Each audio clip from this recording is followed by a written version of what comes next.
Oi, o que te faz feliz? Você se faz feliz? Alguém te faz feliz? Algo te faz feliz? Essa é a primeira pergunta que muitas vezes tem se tornado objeto de convenções, seminários, palestras, encontros sobre felicidade, supermercado que tem trilha sonora sobre felicidade. E daí a gente fica tão impactado quando a gente não está sendo feliz. Quando a gente percebe que dentro da gente a felicidade está em um outro espaço. Eu tenho me colocado nesse espaço de questionamento, de trazer esses conteúdos aqui pra gente conversar a respeito, porque aqui é um diálogo, é uma escolha. Certamente você escolheu parar para ver esse vídeo do que ver um outro vídeo. E eu quero que esse nosso tempo aqui seja frutífero, seja com significado, com sentido. Muitas pessoas que têm seguido o nosso canal, que têm comentado as postagens, têm falado, olha, eu preciso de terapia, eu acho que eu preciso mudar, eu tenho algo para fazer, mas não sei como. Ou identifico que o meu colega precisa e vejo que esses padrões estão se repetindo na minha vida. Então, hoje, eu sinto que eu preciso te mostrar, com exemplos e elementos da minha vida, como que eu cheguei nesse caminho de terapia. E é muito curioso porque eu trouxe fotos hoje, fotos de questões, de elementos, de histórias, e que elas vão fazer a gente navegar num assunto que se chama observação. A gente precisa observar as nossas necessidades. Se eu mostro para você essa foto aqui, é uma foto de uma girafa. Uma girafa que está, né, no habitat aqui dela. Eu coloquei um elemento nessa girafa. Se eu mostro para você essa outra foto aqui, que é de uma hiena, eu já tenho aqui uma hiena num terreno também próprio dela, e a gente vai conseguir perceber que são animais distintos, que têm um contexto muito parecido de habitat natural. A gente vai estar falando da savana, a gente vai estar falando da aridez, da secura. Especialmente nessa época, talvez você possa estar vendo esse vídeo depois, mas a gente está numa época atual em Brasília, que é de onde eu gravo esses vídeos, que a gente está numa fase muito seca. E essa aridez coloca muitas vezes a gente nesse despetalar-se, né? Esse desfolhar-se, essa secura. E quantas vezes a gente se depara com a aridez do outro com a gente. E no cerrado ou na savana, quando o tempo está muito seco, às vezes a própria vegetação ela tá tão seca que ela começa a queimar, sem nem ação do homem. E esse fogo que vem é o fogo que eu te convido aqui a olhar para esse fogo, olhar para esse espaço. Você anda com algo muito árido dentro de você? Essa secura por dentro, sabe? Quando a gente percebe que tem algo que não está fluindo, parece que a máquina não está bem ajustada. E de repente você vê que tem algo nebuloso, que tem algo que está pegando fogo lá dentro. E a gente faz essa analogia porque eu quero te mostrar uma foto interessante deste pôr do sol aqui, numa savana africana, e que poderia ser em outros locais também, né? Essa paisagem aqui, onde a gente está praticamente sem folhas, né? Sem aquele frescor do verde, da natureza, que tem muito a ver com o que eu quero falar com você hoje, porque tem a ver com aquilo que a gente observa. Eu observo aqui uma árvore com galhos secos, é uma paisagem provavelmente de pôr do sol, muito seco, muito árido, e que me remete, talvez a você também, ao fogo, que é uma energia assim que tem a ver com raiva, com destruição, com queimar, e às vezes a gente fica muito com raiva do outro. Agora, tem algo bem interessante para você que nos segue, para você que tem visto os nossos vídeos e tem acompanhado sobre emoções. A raiva tem um poder muito grande na nossa vida, porque ela faz mover. E a raiva, que a gente vai simbolizar como fogo, aqui, olha só, outro tipo de imagem e de cor que tem muito a ver com o pôr do sol, mas que, olha só, o que é isso? É um fogo para mover um balão. Um balão movido a gás. E muitas vezes a gente está precisando dessa raiva numa medida que vai me fazer voar, sobrevoar. Nessa tarefa de observação, quando eu vejo fotos, quando eu observo elementos da minha vida e retomo a minha história, eu faço uma pergunta para você. Qual foto você tem, você, dentro da sua imagem mental, da sua tela mental, da sua vida? O que você observa da sua vida, que de repente é algo que os outros nunca nem viram, porque talvez seja algo muito sagrado, muito íntimo, que você não se deixa revelar, porque você precisa, às vezes, de um espaço de segurança para que alguém entre. Mas que muitas vezes você é julgado porque você precisa de terapia e talvez você conheça alguém assim. Você conhece alguém que sempre repete padrão de relacionamento? Que atrai para si pessoas que são até interessantes, tem uma lista de exigências, eu quero o cara bem-sucedido, ou eu quero a mulher que quer casar de tal e tal jeito, que quer isso, que quer aquilo. E será que eu percebo que aquilo que está na minha lista, de repente nem eu sou aquilo? Nem eu vibro ou vivo ou pertenço àquilo tudo que está com uma experiência que eu quero do outro, mas eu não experiencio, eu não me permito, eu não vivencio. Eu coloco uma lista de exigências para o outro, mas não percebo quem eu sou. Nessa jornada que a gente está fazendo de observação, de auto-observação, eu quero mostrar para você questões que eu percebi na minha autoanálise, na minha autoavaliação de quem eu sou, do que eu faço, porque eu sinto que isso é muito mais autêntico. E aqui não é contar historinhas da minha vida, é contar passos de uma jornada, de uma trilha, que são passos comuns às pessoas. Por exemplo, quando eu estava lá, assim, naquela minha fase de adolescência, de descoberta de como dar valor à minha vida, dar sentido à minha vida, eu gostava muito de fazer caminhadas na natureza, porque ali eu encontrava o silêncio, eu poderia encontrar um mirante, algo da natureza que queria me conectar com a minha forma de pensar, a minha forma de silenciar. Para mim isso faz sentido. Para outra pessoa pode ser que desenho faça sentido. Para uma terceira pessoa pode ser que uma música, tocar um instrumento, se dedicar àquilo, tenha um sentido gigante para a vida. Então, para a gente observar a própria história, é importante que, neste momento, você se permita olhar para o passado. E não é com um olhar de, o que eu não fiz, não. O convite é outro, é olhar com uma observação do até onde eu caminhei. Eu tenho certeza que você já caminhou por algo, com alguém na sua vida. E nesses passos que a gente está percebendo, você também vai mapear, vai perceber, vai sentir nesse mapeamento questões que você repete. Ou seja, você vai mapear em você uma repetição de padrão. Como, Carol? Bom, vem comigo. Eu disse que ia trazer para você elementos do que eu vivenciei na minha vida. Então eu vou trazer para você algo assim muito bacana, que eram palestras que eu dava, né? Então aqui o que eu observo nessa foto? Eu observo que aqui tem um grupo de mulheres, era uma palestra de Dia das Mães na FedEx, é uma empresa de entregas, etc., logística. E aqui uma corda, né, um barbante, que a gente estava fazendo uma dinâmica. Eu observo que isso traz valor para a minha vida. Mas aqui eu estou falando de várias características dessa foto.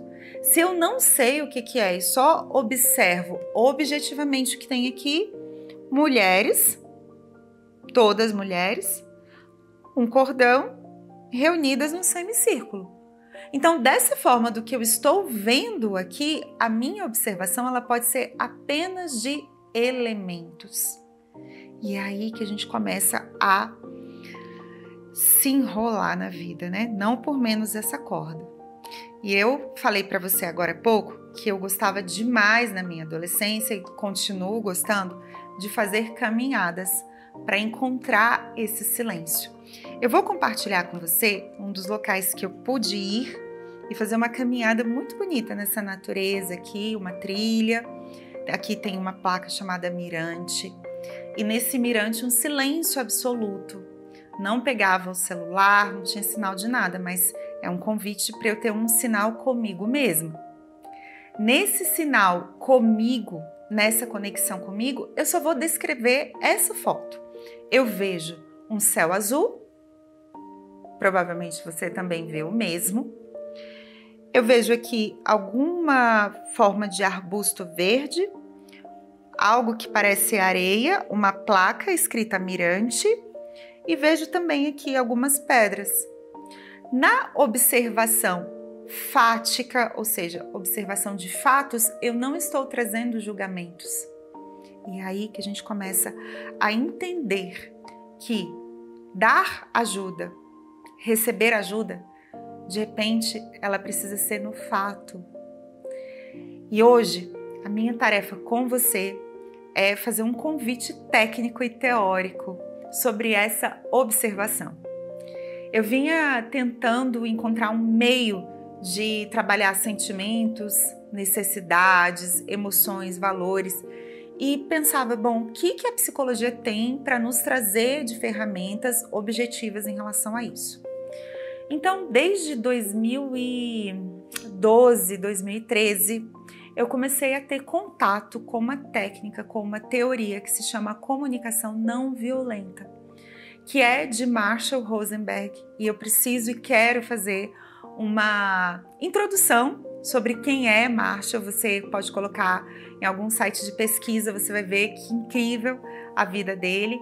É um psicólogo norte-americano e ele começou a trabalhar com jovens ali, tentando formas de pacificação dos seus conflitos, questões também correlatas ao poder judiciário, aplicação de penas, etc.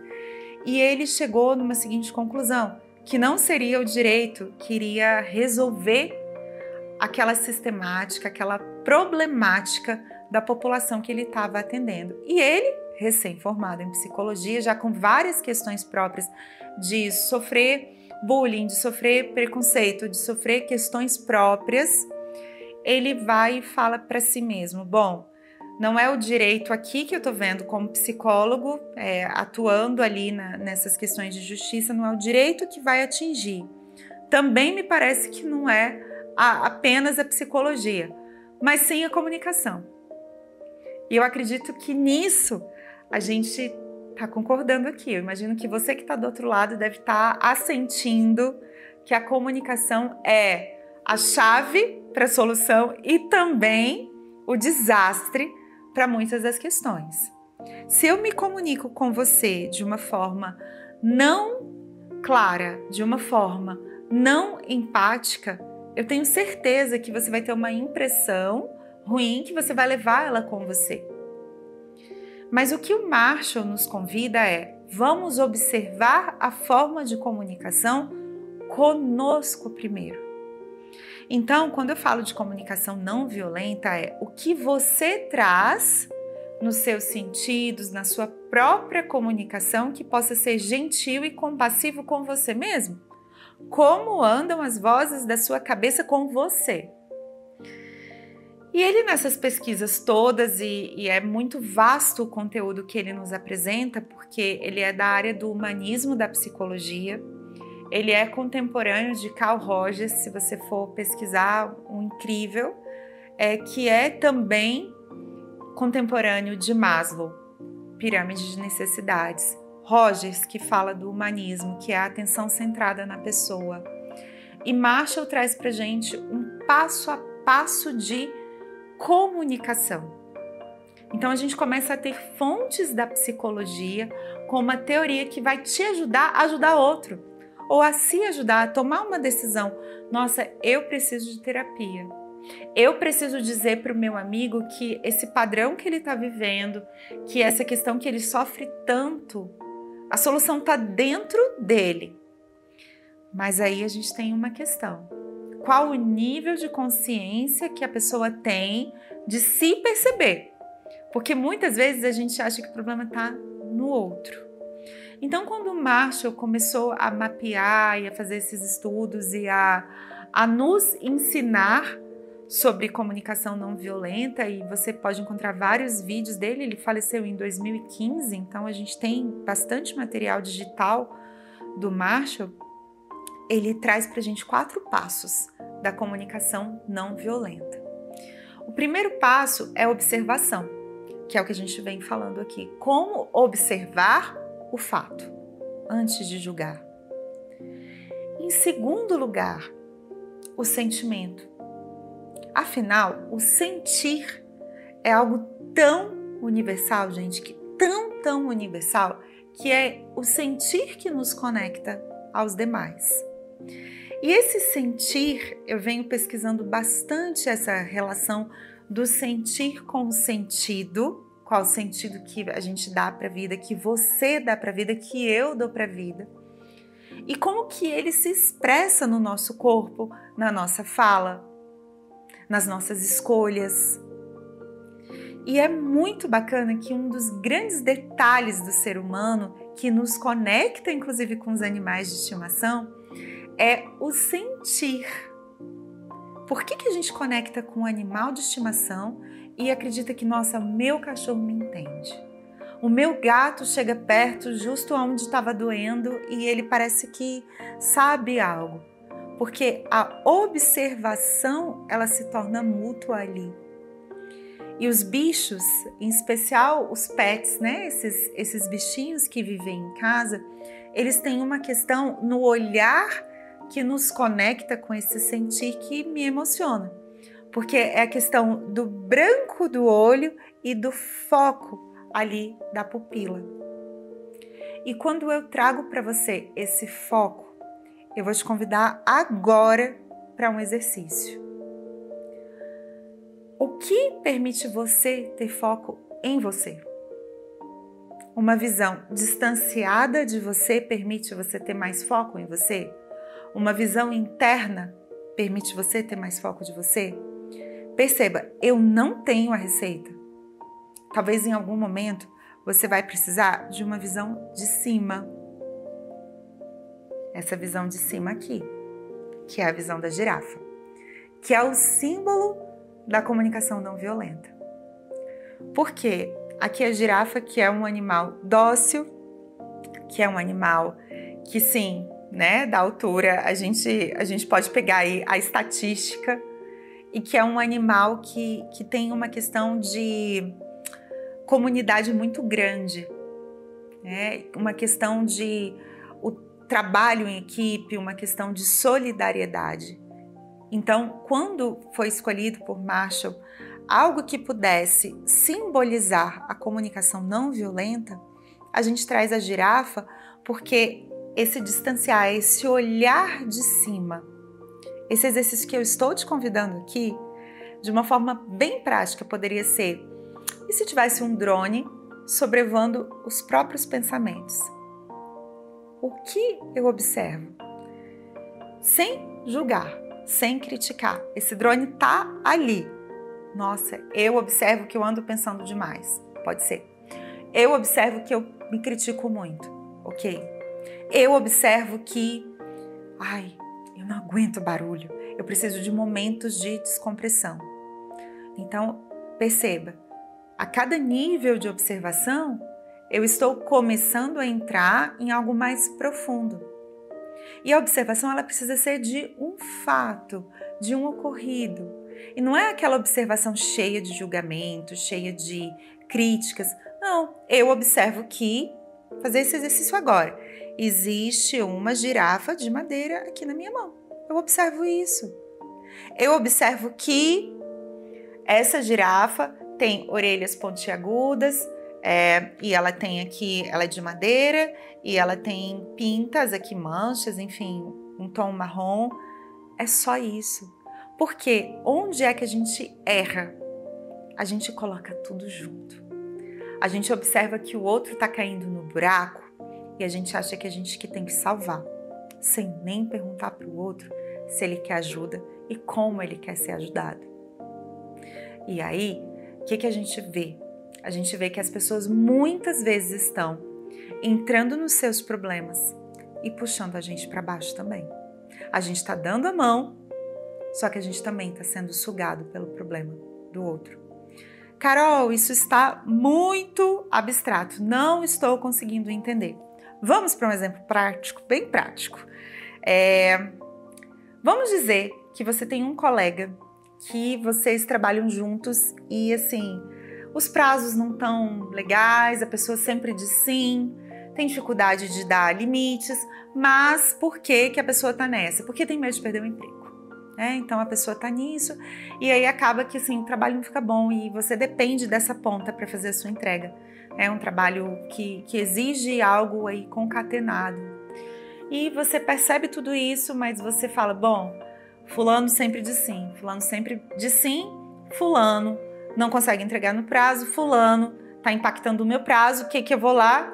Começo a acudir fulano e assumo também a responsabilidade do fulano. No fundo, aquela ausência de limite da primeira pessoa faz com que você também desrespeite os seus limites. Então, quando a gente começa a perceber que aqui, quando eu observo falta de limites A, falta de limites B, o que eu estou fazendo aqui? Eu estou repetindo a mesma questão. Será que chamando para uma comunicação? Nossa, cara, deixa eu te contar uma coisa. Dessa vez eu vou te quebrar o galho. Mas assim, vamos fazer aqui um combinado. Da próxima vez que você disser sim, eu estou esperando a sua entrega, que tal você me consultar ou a gente conversar e você me falar assim, poxa, será que esse meu prazo está te impactando? É muito simples falando, Carol, mas e na prática como é que é? Não é bem assim que funciona. Eu dei 2 dicas nessa frase. Fulano, vamos fazer um combinado, né? Então assim, fulano, vamos, combinado. O vamos eu tô chamando a outra pessoa para dentro, combinado. Mas o que a gente está tão acostumado a fazer?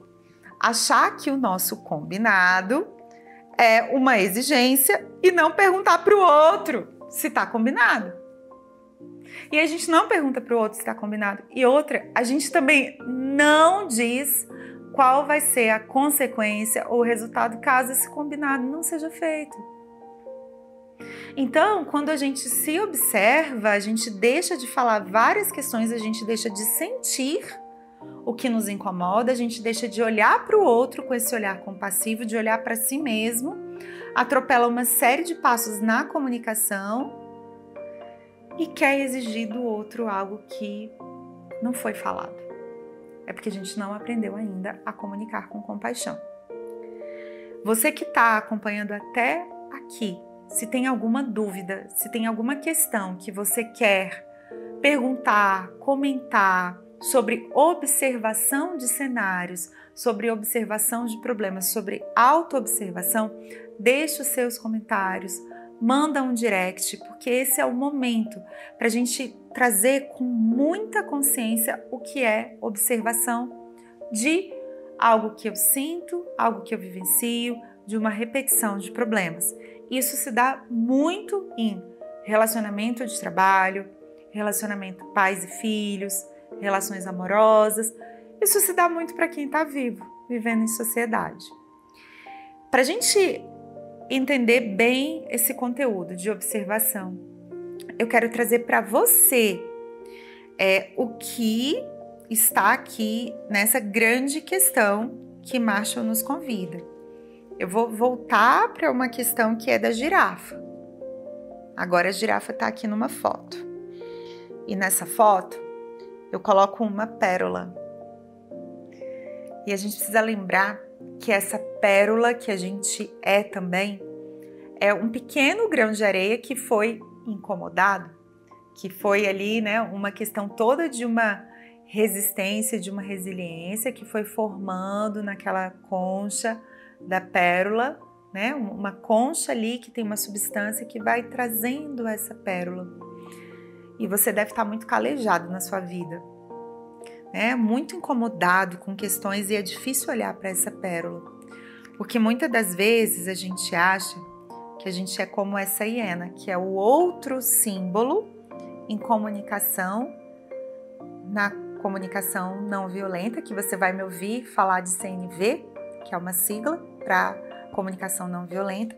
Na CNV a gente traz a hiena ou o chacal, né? Algumas das traduções traz dessa forma, como aquilo que é disruptivo no sentido pejorativo, no sentido que nos puxa para baixo, porque muitas das vezes é aquilo que está rindo pelo mal, aquilo que está alienando, que está separando do que é bom. E eu havia, inclusive, preparado com uma pérola aqui na hiena, e interessante porque caiu, de fato, né? Mas a gente precisa resgatar essa pérola. E tá tudo bem ela ter caído, porque eu acredito que para a gente resgatar essa pérola, a gente precisa entender os outros passos da comunicação não violenta. Você que nos acompanhou até aqui está convidado a assistir os próximos vídeos, a voltar, e não tem ordem específica sobre comunicação não violenta, mas sim tem uma ordem de como realizar essa comunicação. Os vídeos não têm uma ordem específica, porém a comunicação não violenta tem o primeiro passo, que é da observação. O segundo passo é o nosso sentimento, que a gente coloca ali. O terceiro passo é a necessidade. E o quarto passo, pedido. Você que está curioso, você que está sedenta ou sedento para saber mais sobre isso, continue nos acompanhando. A gente vai colocar o título específico do que é esse conteúdo. Neste momento nós falamos sobre observação. A gente fica muito feliz pela sua observação aqui no nosso vídeo e acompanhe a gente para a gente replicar, aplicar e semear esse conteúdo para mais pessoas. Até mais!